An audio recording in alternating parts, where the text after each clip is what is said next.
in-home appointment because I just don't feel comfortable sitting at people. So not for me, but for them because they are our golden population, Hmm. right? And they are the ones that they are the more perhaps threatened by our by the virus.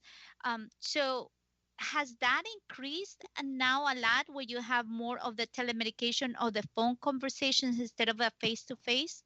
Yeah, so what we have done in face of our new normal, since our patients are the more susceptible ones, because obviously our seniors are the ones that are mostly affected, we have increased our video touches with the patients.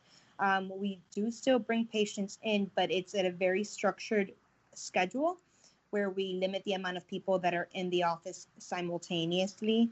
Everybody is with our PPE, which is our personal protection equipment, at all times, and everybody uses all safety here is really not negotiable. It's just for the safety of our patients and for their well-being. So everybody uses their PPE. We have our social distance lobby, which keeps people at least 6 feet away.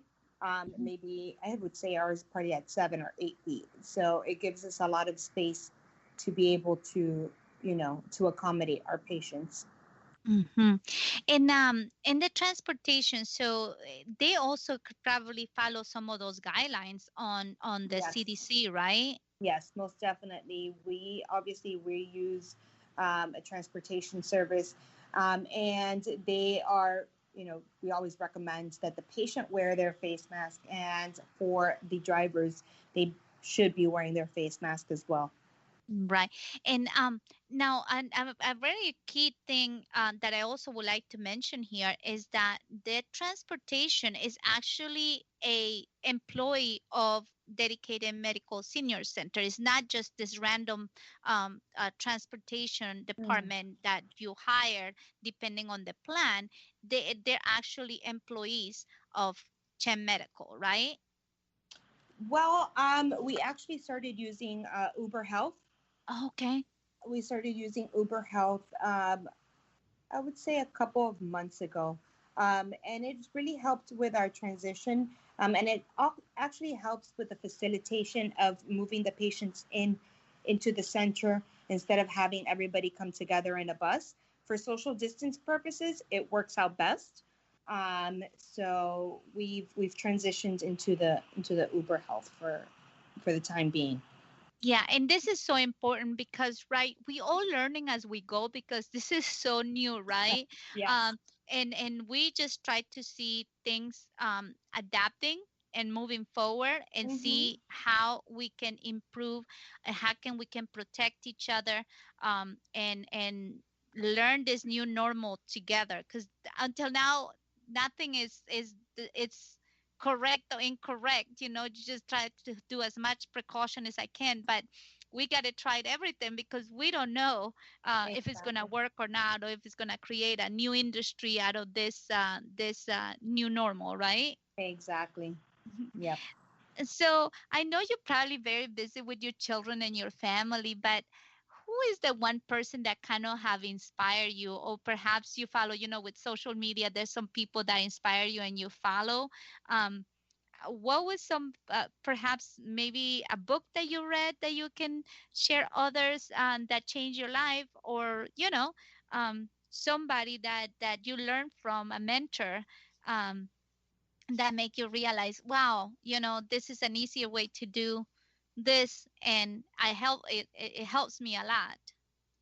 Yeah. So one of my biggest mentors, I would say, is actually one of my associate professors in my residency program. He's the one that really helped me. Um, he was the one that I would actually go to when I had any issues or concerns, and he was into continuity of care and outpatient medicine. While everybody was kind of pulling me to stay in the hospital, try doing a fellowship in intensive care or anything along those lines, I would go to him and be like, you know, I really want to do continuity of care, really want to do outpatient medicine. And he was the one that really solidified my decision. He's like, this is what you need to do. And he was the one to really help me. And he I would say he changed my life, because if not, I'd be in the hospital and doing something that I probably would not be as happy as I am doing what I am doing now. Good, good. And do you feel that you can do the same for somebody else when you had such a wonderful experience with a mentor? I really do think so. Obviously, I say that you don't work a day in your life if you love what you do. So every morning I wake up and I say, you know, it's another day. It's another beautiful day. Here we go. Because I don't get that drag that I would probably have if I were doing some other specialty or doing something different. This is what I feel I was born to do. Yes, yes. And that's I think the biggest thing. Once you find your purpose, Mm-hmm. you are able to share that with the world and change and make a difference, right? Because that's what we all hear. Well, Dr. Cruz, thank you so much for your time with us today. We really, really do appreciate it and look forward to hearing you more in the future, okay? Thank you for having me. Okay. Well, my dear followers and listeners, this is the month of purpose. If you haven't found your purpose or you perhaps have lost your way, a good way to remind yourself or to find that is missing is to be able to start your day being grateful of your attributes. So find what you are good at. Like one of the things that I always remember, I like to smile. I am friendly. I like to help people. So go back to what are you grateful for? And just mention that and leave that. Perhaps that is what you need to bring you back to your center so you can live a purpose fulfilling life where you will be able to change your environment. Remember, finding your ñeque starts with finding your purpose, because once you find your purpose, you discipline yourself to be able to go back to that center and stay there to be able to continue to give of yourself to others to make the difference. Then you will persist, persevere, and then pivot into the amazing life you were created to be. My friends, have a pure, positive, and inspiring day.